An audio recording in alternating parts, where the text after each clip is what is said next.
Outside a small-town hospital window, a black Mustang refused to leave. Not for hours, not for days. He stood guard, eyes fixed on the third floor, where his cowboy lay fighting for life. Doctors had no explanation, but something extraordinary was about to happen. Something that would change not only one man, but an entire community. The first light of day slid across the mesas of Sable Ridge like molten copper, painting the jagged silhouettes of the desert with the tender glow of awakening. The hospital on the edge of town, High Desert Medical, a squat, sandstone and steel structure, caught the sunrise against its pale windows, reflecting a sky washed in lavender and rose. The air smelled of dust and juniper resin, sharp with the lingering chill of spring night. In that quiet hour, when shift change whispered through hallways and tired nurses poured the last of their stale coffee, the desert decided to offer a spectacle that no human hand could script. In room 312, Jace Callahan lay still.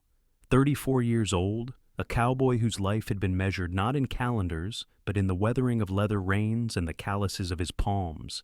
He now looked smaller beneath the white sheets than the man the town knew. His dark hair curled damp against his forehead, his skin bronzed by years under a merciless sun. Even in silence, his broad shoulders and thick arms hinted at strength, but they did not move. The machines beside him did the breathing and the counting, filling the sterile room with a rhythm that belonged to someone else's world. 2 nights earlier, the weight of a rotting barn beam had collapsed upon him in the gloaming. Neighbors had pulled him from the wreckage, his face bloodied, chest caved with the unforgiving force of timber. And though the paramedics had fought to keep his heart from slipping away, Jace had sunk into unconsciousness. Yet outside, beneath his window, stood his truest witness. The stallion had arrived before dawn, his black coat slick with dew, his amber eyes fixed on the third floor, as though he could see through stone and glass. Onyx, 8 years old, a Mustang once wild in the northern canyons, built like a living storm. Muscles rippled beneath his hide, but he stood motionless, hooves rooted to asphalt that had never known such company. His ears flicked, nostrils flaring, his star-marked forehead tilted toward the invisible thread that bound him to Jace. He had followed the ambulance that night until the gates of the hospital had forced him back, galloping the last mile along the fence line, whinnying into the dark. Now he had found his way again, as though instinct alone had guided him to the very pane of glass where his companion lay captive. The first staff to notice him was Rachel Vaughn. She had just ended a long night shift, her ponytail slipping loose from hours of work, her green eyes ringed with exhaustion, but still alert. 38 years old, sharp-featured, athletic, with a voice known for its calm authority, Rachel had seen many things in her career: gunshot victims, births in corridors, overdoses clinging to a final thread. But she had never stepped out for her morning coffee to find a horse standing like a sentinel beneath her patient's window. She stopped short, paper cup warming her palms, breath visible in the morning air. Her first instinct was safety. A Mustang stallion of that size was not a stray dog. He was half a ton of muscle and power, unpredictable in a crowd. She pulled out her phone and called security, her tone clipped. Large animal on the east lot. Black Mustang, calm but alert. Position yourself carefully. Even as she spoke the words, she did not move closer. Instead, she studied him. Onyx did not rear or pace. He simply stared upward, his body tense but not wild, his chest rising and falling with slow control. When he let out a low nicker, it wasn't the cry of a spooked beast, but the searching call of recognition, the kind Rachel had heard once on a family trip to a ranch, when horses whinnied toward their handlers. The security guard who arrived was young, maybe 25, named Carson Alvarez, his uniform still stiff from newness, his eyes wide as saucers. "Ma'am," he stammered, "should I call animal control?" "That's a big one." He held his radio like a weapon, knuckles white. Rachel shook her head, her voice even. "Not yet. He's calm. Look at him. He's not here to fight." Carson frowned, glancing up at the third floor, then back at the horse. "Then, what's he waiting for?" Rachel let her gaze follow Onyx's line, straight to room 312. "Someone," she murmured, almost to herself, "to come back." Within 15 minutes, orange cones and yellow caution tape appeared. Carson and another guard, older and surer, cordoned off a section of the lot. Nurses on break gathered, whispering, their laughter hushed by the solemnity of the stallion's vigil. A custodian crossed himself. A respiratory therapist muttered, "Well, that's new," as he snapped a photo on his phone. For once, the usual clatter of shift change slowed, as though everyone sensed that they were intruding on something sacred. Rachel, though officially off shift, lingered. She told herself it was procedure, to observe, to report. But inside she felt pulled by something deeper. Jace Callahan had been admitted under her care 2 nights before, carried in on a stretcher as blood soaked his flannel shirt, his jaw slack with unconsciousness. She remembered steadying his head as the trauma team rushed, remembered scribbling his name on the whiteboard. She had not known him before then, except by reputation. A cowboy who kept to himself, muscles like iron from fence mending. A man the town occasionally glimpsed at the feed store or riding the black Mustang with the white star. Now she saw the animal here, standing watch, and the story began to weave itself into her. Onyx shifted once, lifting his head higher, ears pricking toward a sound only he seemed to hear. Rachel glanced at the monitor through the window above, saw Jace's heart rhythm stutter and then smooth again. And for a moment, she wondered if the horse had felt it. The thought unsettled her, but it would not let go. She found herself typing her report not with sterile detachment, but with a hesitation, as though the clinical words could not contain what her eyes insisted on. Large animal on hospital grounds, non-aggressive. Possible connection to patient in 312. Ongoing observation required. She paused, then added, breaking her own rule. Unusual loyalty observed. Carson approached again, less nervous now, though his hand still brushed his radio. "We can't just let him stay," he said. Rachel studied the stallion, the black sheen of his coat glowing under the sun, now climbing above the ridge, the steady gaze that refused to move. "You want to be the one to try and move him?" she asked dryly. Carson shifted his weight, looked again at the horse, and shook his head. Not a chance. And so Onyx remained. Hours passed, traffic built. The desert heat began to rise, but still he stood. Visitors entering the hospital stopped and stared. Children tugged at their parents' hands, whispering. More cones were set. Water was brought out in a bucket that Onyx accepted with slow dignity, never breaking his vigil toward the 3rd-floor window. He was not a disturbance now, but a fixture, a silent figure tethering the wild to the wounded. Rachel finally turned to leave, her shift long over. But as she pushed through the glass doors back into the humming corridors, she carried the image with her. A stallion, carved of muscle and devotion, standing guard for a man who could not rise. She had filed her incident under unusual occurrence, yet she knew she had witnessed something more, something that did not fit inside boxes or reports. It was the beginning of a story, though she could not yet name its end. The desert noon pressed heavy upon high desert medical. Sunlight burning across the pale stucco walls until they shimmered like heat-struck stone. In the taped-off corner of the east lot, Onyx still stood as if carved from midnight, his black coat gleaming under the unforgiving sky. He had not moved far since dawn, only shifting weight from hoof to hoof, every breath a measured vow.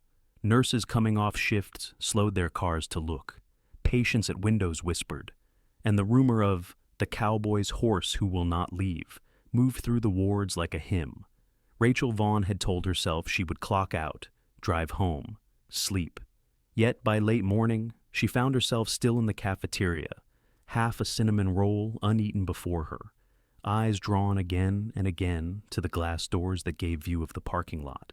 Her shift had ended, but some tether had not released her. When she finally rose to stretch her legs, she caught the sound of voices near the entrance, security, a sheriff's deputy, and a woman whose tone carried both certainty and patience. Rachel stepped closer. Dr. Schuyler Boone stood there, boots dusted from the road, veterinary bag slung over her shoulder. 42, tall and rangy from years spent between barns and highways, her face bore the weathered creases of desert sun, and her braid, streaked with silver, fell neatly against a denim shirt that smelled faintly of iodine and hay. She had been called that morning by Rachel herself, who, after watching the Mustang's vigil for hours, knew only one person in town who might make sense of it. Skylar had treated Jace's animals before, even stitched a gash in Onyx's flank years earlier when the stallion was fresh from the wild. She knew the horse, and she knew the man, and that history gave weight to her words now. "I'm telling you," Skylar said to the skeptical guard barring her way, "that horse isn't just loitering. He's holding on. If you let me near him, I can show you he's no threat." Carson Alvarez, the young guard from earlier, looked torn. Sweat gathered at his temples under his cap. "Ma'am, I've got orders. Liability, safety, this isn't a ranch yard. This is a hospital." Rachel stepped in, badge still clipped to her scrubs. She's a vet. She's treated the horse before. If anyone can speak for him, it's her. Her voice carried the steady calm that usually soothed panicked patients, and Carson, relieved to hand off the responsibility, allowed Skylar through with a muttered warning. Out in the lot, Skylar approached Onyx with the slow, easy stride of one who understood that horses judge truth in steps more than words. She let him smell her hand, rested her palm against the heat of his neck, and felt the coiled energy beneath. "He's sound," she murmured to Rachel, but grief struck. He needs to see Jace. The idea hung in the air like lightning before a storm. Rachel's brow furrowed. "Inside? That's impossible. You know the rules." Skylar's gray eyes, steady and unflinching, met hers. "Rules don't heal. Sometimes love does. I've read the studies. Animal-assisted therapy can wake what medicine cannot. You get this stallion to Jace's bedside, and maybe, just maybe, you'll give that man a reason to come back." By mid-afternoon, the notion had grown too large to ignore. Sheriff Walt Danner arrived to keep order among the gathering crowd. At 60, with his round frame and graying mustache, he looked more grandfather than lawman, but his voice could part chaos like cattle through a chute. "Step back, folks. Give him breathing room," he barked, and the murmuring citizens obeyed. Children clutched at their parents wide-eyed, while Walt kept his deputies stationed at each corner of the taped-off zone. Maybelle Ortiz, the cafeteria's matronly anchor, bustled out next, tray of cinnamon rolls balanced in her sturdy arms. At 58, her plump figure and warm eyes gave her the air of a guardian angel wrapped in cotton. She offered the pastries to deputies and staff alike, her simple kindness softening the tension. "No sense arguing on an empty stomach," she quipped, pressing one into Carson's hesitant hand. Yet the final word lay not with them, but with Dr.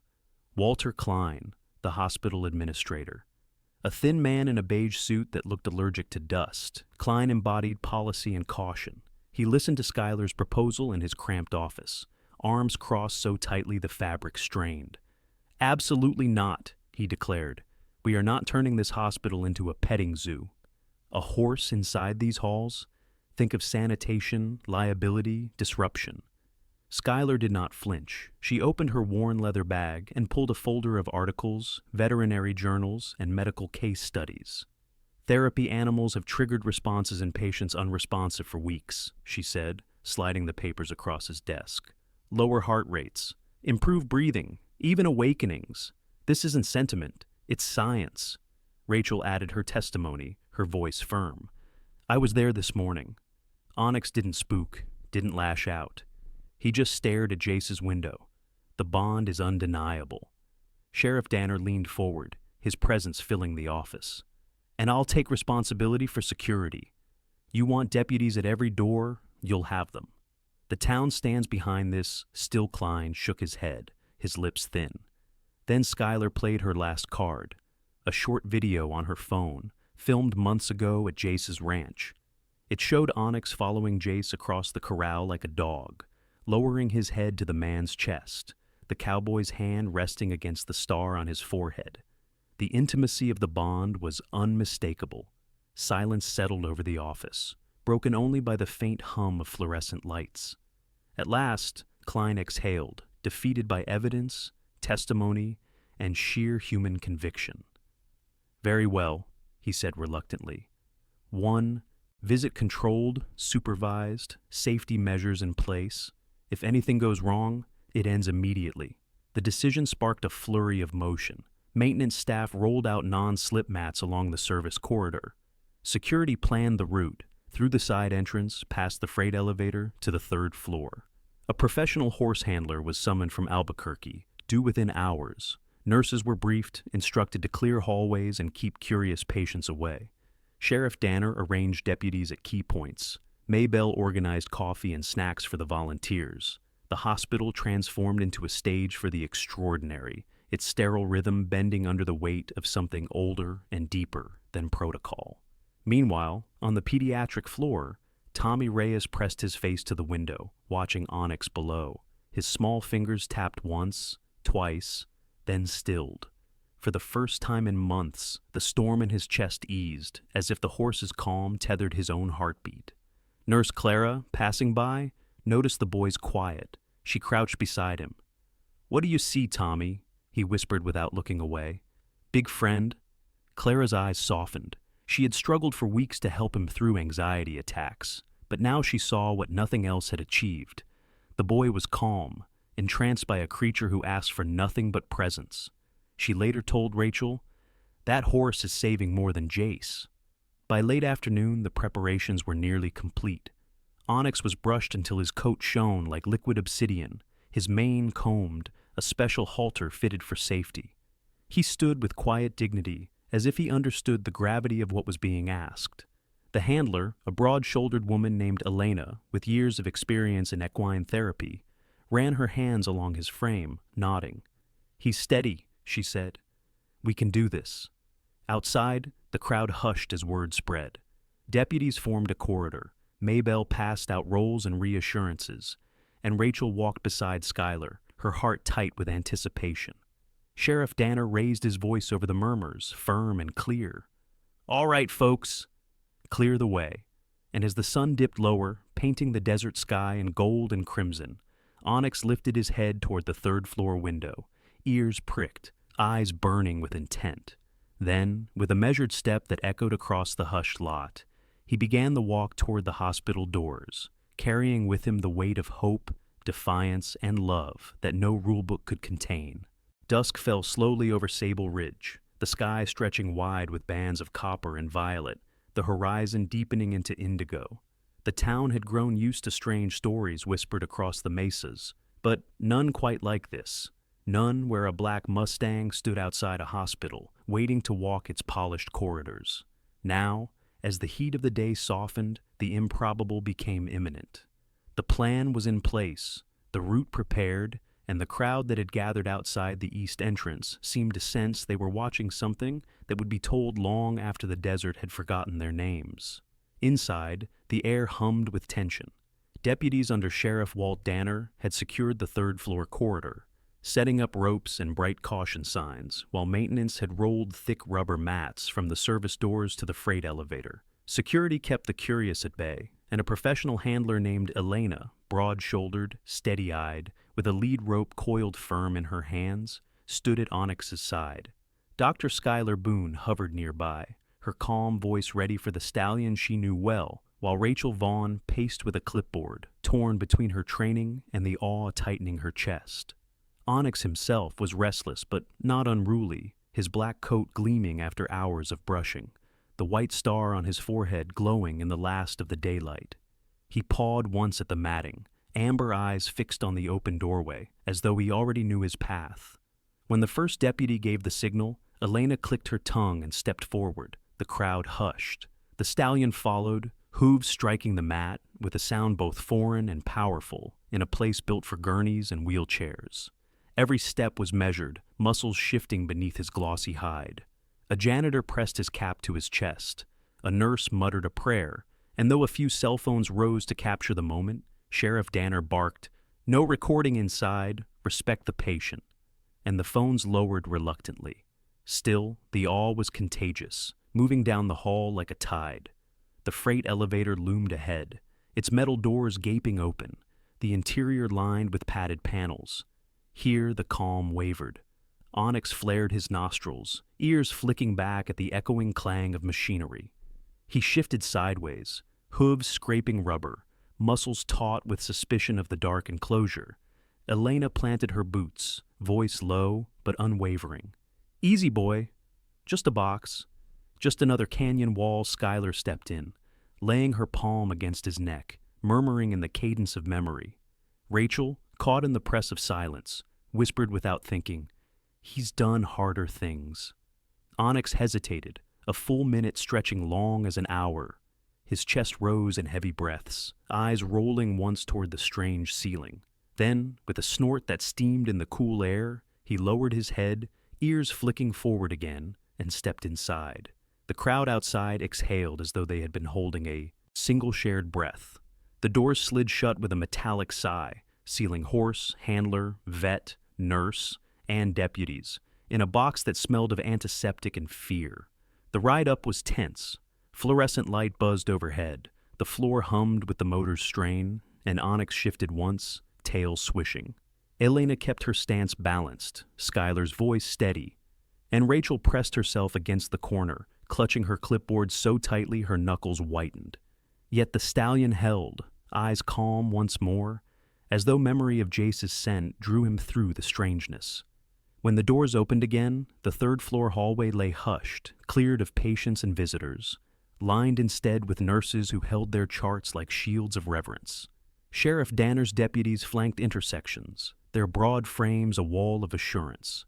Maybelle Ortiz was not in the hall. She had stayed back at the volunteer station, but Carson Alvarez appeared with a tray she had sent.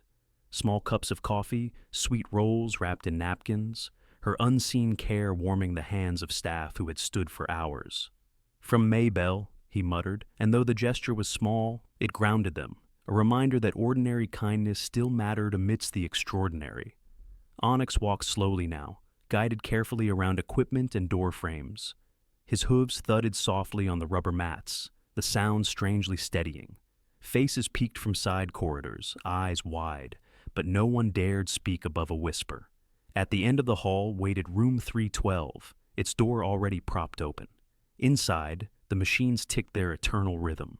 Jace Callahan lay motionless, bronze skin pale against white sheets, tubes curling from his arms and nose, chest rising only because the ventilator demanded it.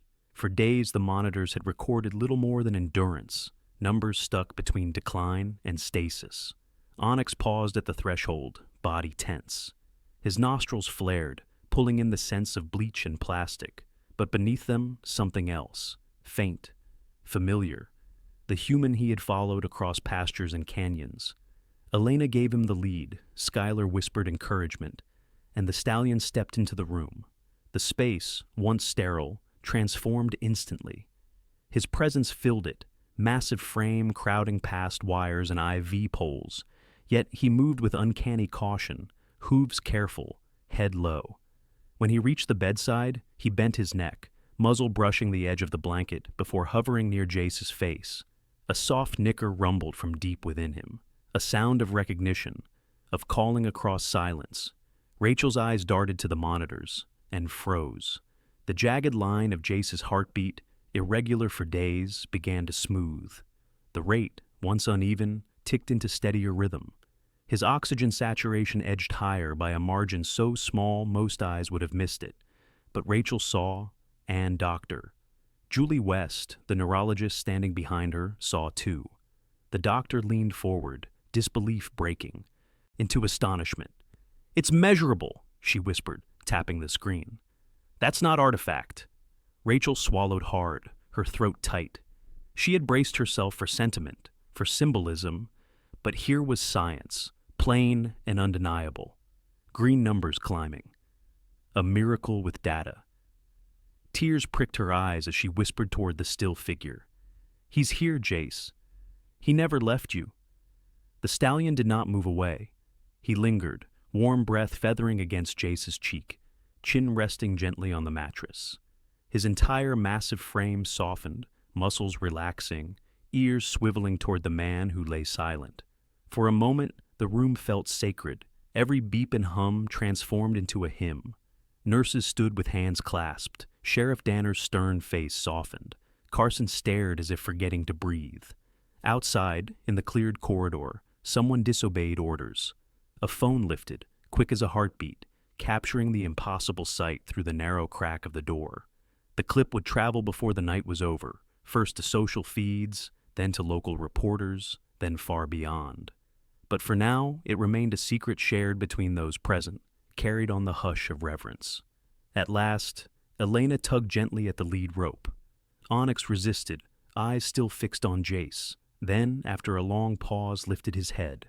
The monitors held their steadier pattern. He stepped back, careful again around wires and tubes, and allowed himself to be led from the room. When the door closed behind them, Rachel leaned against the wall, clipboard trembling in her hands. She looked at the doctor, who still stared at the data. "We just watched devotion turn into numbers," Rachel said softly. Dr. West nodded, her voice thin with awe. "For once, science can't argue with love." The desert morning broke pale and cold, a thin mist clinging low against the flat roofs and stucco walls of High Desert Medical. Inside, the night nurses handed off their clipboards to the day staff. Weary-eyed, voices hushed with the memory of what they had seen. A stallion stepping into the corridors of medicine, lowering his head beside a fallen cowboy, and somehow coaxing the green lines of a monitor into steadier rhythm. It was a story already too strange to believe, and yet every person present knew they had witnessed it.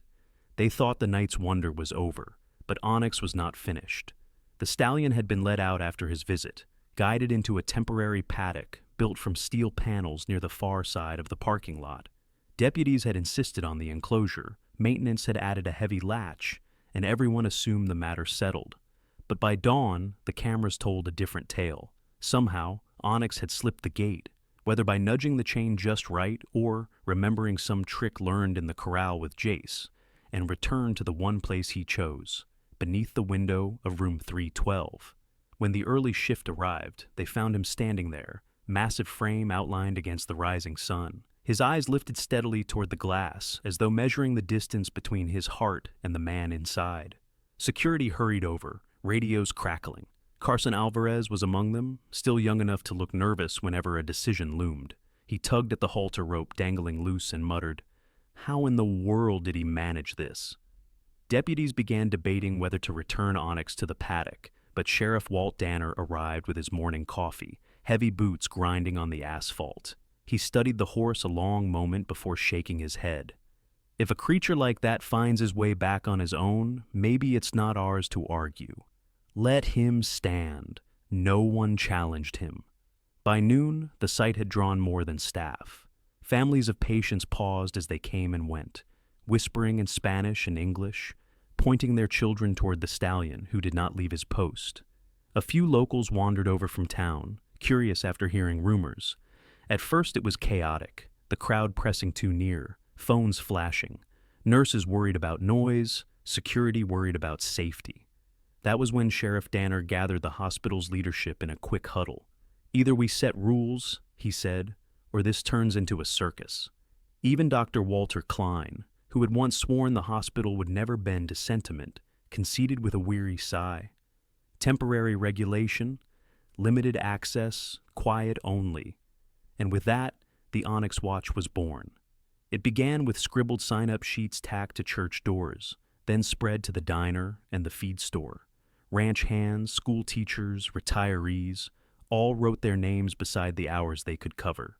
Each shift meant 2 volunteers standing near the paddock, ensuring calm, keeping the curious at a respectful distance, bringing water or hay when needed. Maybelle Ortiz managed the lists from her kitchen in the cafeteria, arranging baskets of sandwiches and thermoses of coffee that Carson carried out to the watchers. "If you're going to keep vigil," she told him firmly, "you're going to keep your strength." In this way, order was restored not by force but by quiet commitment, and soon the East Lot took on the feel of a shrine. For Rachel Vaughn, the sight pressed on something deeper.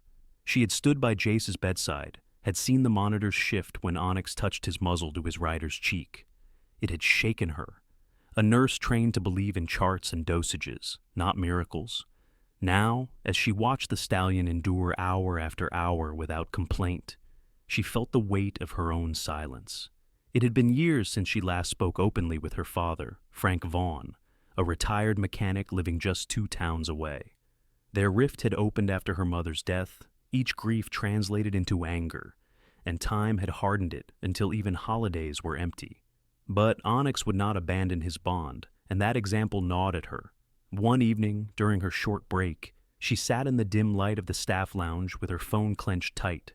For 10 minutes she stared at the screen, thumb hovering over the call button, memory of her father's gruff voice ringing in her ears.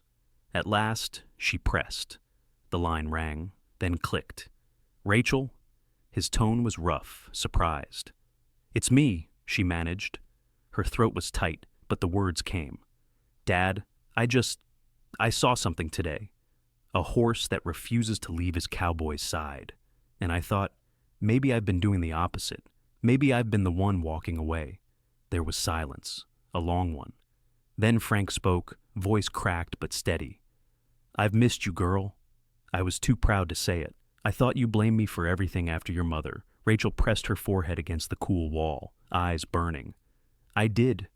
Maybe I still do, a little. But I don't want us to stay broken."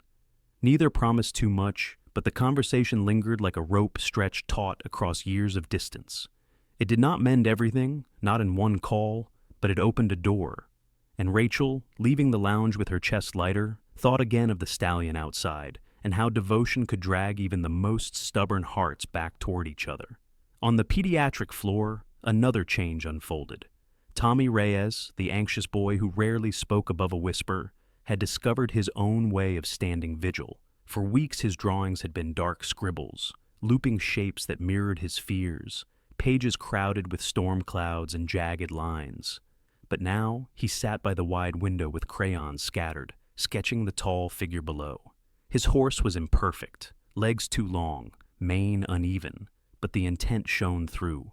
A black stallion with a star on his forehead, standing beneath a window, a bed, man in a bed drawn above. Nurse Clara found him there and asked softly, "What's he doing, Tommy?" The boy looked up, eyes wide and earnest. "He's keeping the cowboy safe. And if he can keep him safe, maybe he can keep me safe too." Clara blinked hard, touched by the tremor of hope in his voice. She taped the picture to the window, where Onyx might see it, and when Tommy noticed the drawing swaying in the sunlight, he smiled for the first time in months. It was a small thing, but it rippled through the floor. Staff whispered that the boy who could not quiet his storms now had found an anchor, all because of a horse. By late afternoon, the Onyx watch was a familiar sight. Volunteers rotated, deputies kept order, Maybelle's coffee cups passed hand to hand, and children brought flowers to tuck into the fence. From room 312, the monitors kept their steady rhythm, and though Jace remained unconscious, no one doubted he was aware in some way of the presence waiting below. Rachel passed by the window as dusk painted the sky lavender, and she saw Tommy's drawing glowing in the fading light, taped against the glass for all to see. She looked down at the stallion, unshaken, his gaze fixed upward still. In that moment, she felt the full weave of it. The horse anchoring the man, the boy anchored by the horse, a town anchored by both, and herself pulled back toward a father she thought she had lost. Some stories were not built in dramatic rescues or headlines, but in the slow, relentless refusal to let go. Onyx had chosen his place beneath the window, and by doing so, he had taught them all how to stay. The first rays of morning slipped across the desert, painting the mesas with pale amber and soft violet.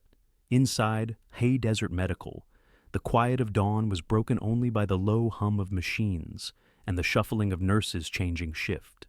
For days, room 312 had known only the steady monotone of monitors, but that morning there was something different in the air, a tension that felt like breath held too long. Onyx stood outside as always, steadfast beneath the window, his great black frame rooted to the earth as if his own strength could tether the man inside to life. Rachel Vaughn had learned to guard herself against false hope, yet she felt her chest tighten when she saw a flicker of movement under the white sheets. Jace Callahan's hand twitched, weak but undeniable. Minutes later, his eyelids fluttered open, not fully, but enough to reveal the cloudy confusion of someone surfacing from far away. The nurses froze, charts half-written, eyes fixed on him. His lips parted, cracked and dry, and a single word rasped out, barely audible. "Onyx!" Skylar Boone leaned close, her voice gentle as she brushed a damp cloth across his forehead. "He's here, Jace. He never left you." Jace's gaze drifted toward the window, hazy but intent, as though he already knew. The effort to move exhausted him quickly, but the faint curve at the corner of his mouth carried more weight than any sentence could. Rachel's eyes filled before she could stop them. She pressed her hand to her mouth, whispering, "Thank God." For years she had measured hope in numbers and lines. Now she felt it pulse in something far less quantifiable. News traveled cautiously at first, whispered down hallways, carried by nurses with disbelief softening into smiles. By mid-morning, Doctor, Julie West stood in the room, her practiced skepticism giving way to careful optimism. "He's awake, though weak. We'll monitor closely. It's early, but this is progress." Rachel clung to those words as though they were gospel. Outside, the Onyx watch caught sight of movement at the third-floor window. A nurse leaned out with a broad grin and called, "He opened his eyes!" Cheers rippled down the line, strangers embracing, children clapping. Some wept openly, while others simply bowed their heads in gratitude. Through it all, Onyx remained steady, his ears pricking forward, his eyes locked on the glass as if he understood. Later that afternoon, after cautious discussion, the hospital permitted another visit. The staff prepared the mats once more, Sheriff Danner ensuring the halls were clear, Elena steadying the lead rope with quiet concentration. This time, though, the event carried a sense of reverence rather than shock. Patients leaned from doorways not in fear, but in awe, as if watching a ceremony unfold. When Onyx entered room 312, the cowboy's eyes tracked toward him instantly, though still heavy-lidded. The stallion approached slowly, each step deliberate. At the bedside, he lowered his head, muzzle brushing gently against Jace's limp hand. This time the fingers curled, weak but certain, into the dark mane. A collective sigh rose around the room. The monitors reflected the change. Heart rate steadier, breaths deeper, subtle but real. Rachel, standing close, let her tears fall freely. She clutched the clipboard in one hand, but found herself whispering instead of recording. "It's real. It's happening." She looked at the numbers glowing green on the screen and thought, for the first time, that miracles might exist in places science could actually see. The hospital administration met that evening, voices low but serious. Dr. Klein spoke reluctantly, rubbing at his temple. "We can't dismiss what's happened, not when half the staff witnessed it. I propose a controlled pilot study, animal-assisted therapy, equine focus, small scale, a handful of patients. Document everything." His tone was dry, but beneath it lay concession. They were bending rules long thought immovable, because a cowboy and his horse had left them no choice. While the administrators debated, life outside continued in its quieter miracles. On the pediatric floor, Tommy Reyes clutched a crayon drawing and tugged at Nurse Clara's sleeve. His picture showed a black stallion with a star on his forehead, standing beneath a glowing window. Clara crouched.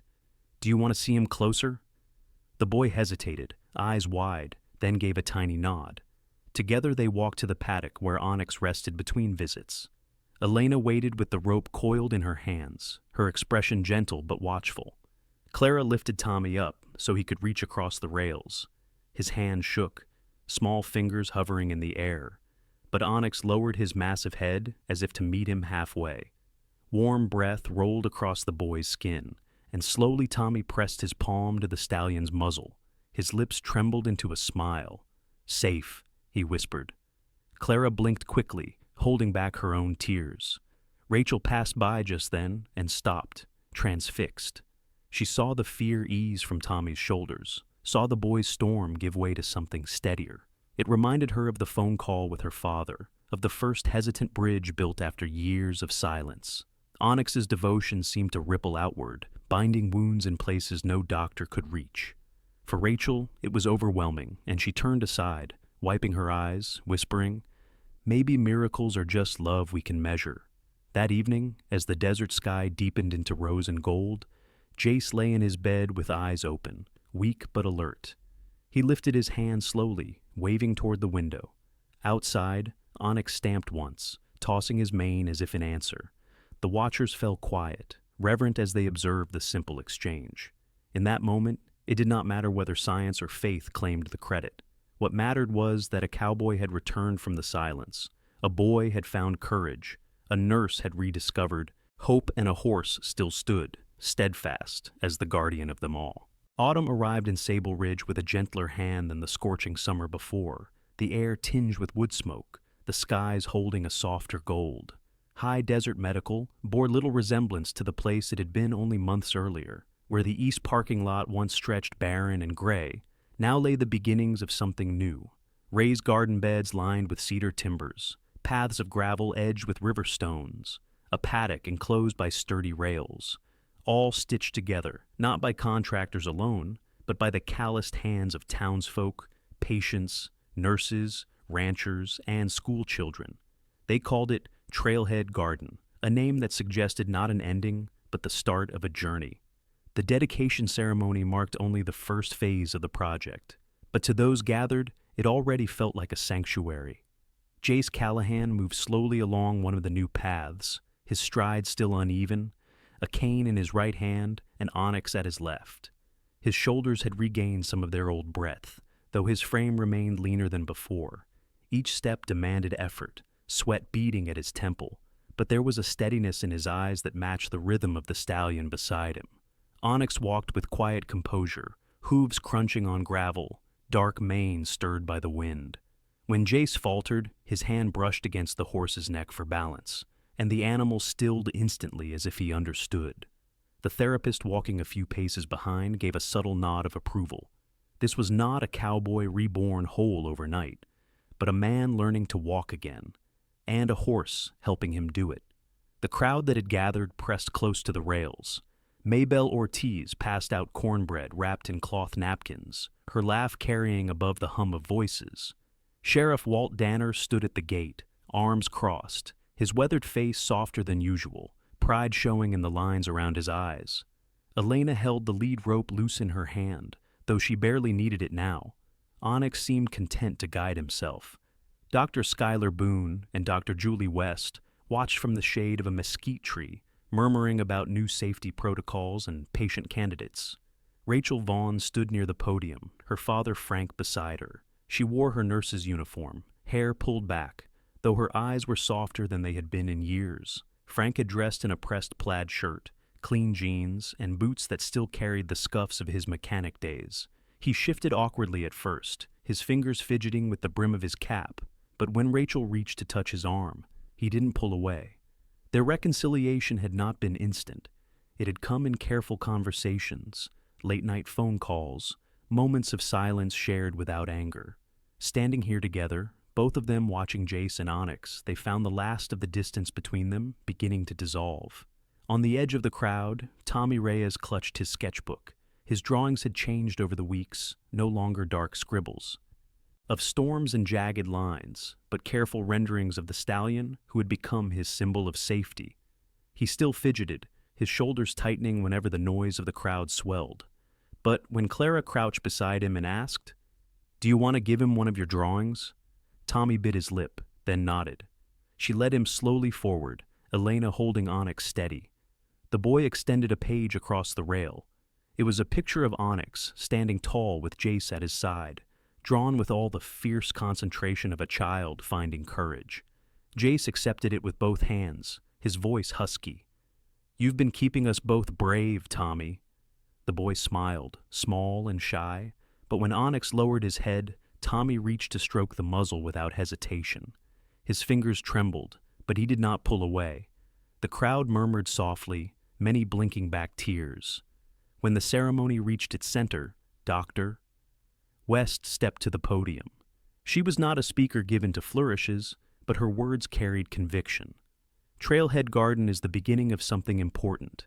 This is one of the first equine-assisted therapy programs in our region, and it has grown from devotion, from community, and from the bond between a man and his horse. We cannot claim to understand everything, but we know what we have seen. Healing is not found only in medicine. It is also found in trust. The applause that followed was not loud but steady, a sound like rain on dry soil. Rachel slipped her hand into her father's as the clapping faded. He squeezed gently, and when she turned, she found his eyes damp. Neither spoke, but the silence between them was no longer brittle. It was the silence of something mended. As twilight fell, lanterns flickered to life along the paths, their glow pooling against the gravel. Families lingered, voices hushed in reverence. Jace walked one last circle, leaning into his cane, Onyx matching his pace as if every step had been rehearsed between them. At the paddock gate he paused, turning back to the crowd, then to the horse. His voice was quiet, but carried. "Looks like we've both got new work ahead of us." Onyx snorted, stamping lightly, and laughter rippled through the gathering. The stars climbed slowly above Sable Ridge, and the garden held its glow, cedar and sage carrying their scents into the night. In those hours, the town knew it had gained more than a program or a patch of land. They had gained proof that healing could be shared, that families could be drawn back together, that even a child's trembling hand could steady against the muzzle of a horse. And at the heart of it all stood Jace and Onyx. Not only man and animal, but a living reminder that devotion could turn despair into beginning. At the end of this story, we are reminded that what many call coincidence is often the quiet hand of God. A horse that refused to leave, a cowboy who opened his eyes, a community that came together. These are not just events, but living proof that miracles still walk among us. In our daily lives, we may not always see thunder or fire from heaven, but we do see kindness, loyalty, and love, each one a reflection of the Lord's presence. If this story touched your heart, I invite you to share it with others. Leave your thoughts in the comments and subscribe to the channel so you never miss the next reminder of God's wonders. May the Lord bless you and your family with peace, healing, and strength. And if you believe in the power of His miracles, write one word in the comments: Amen.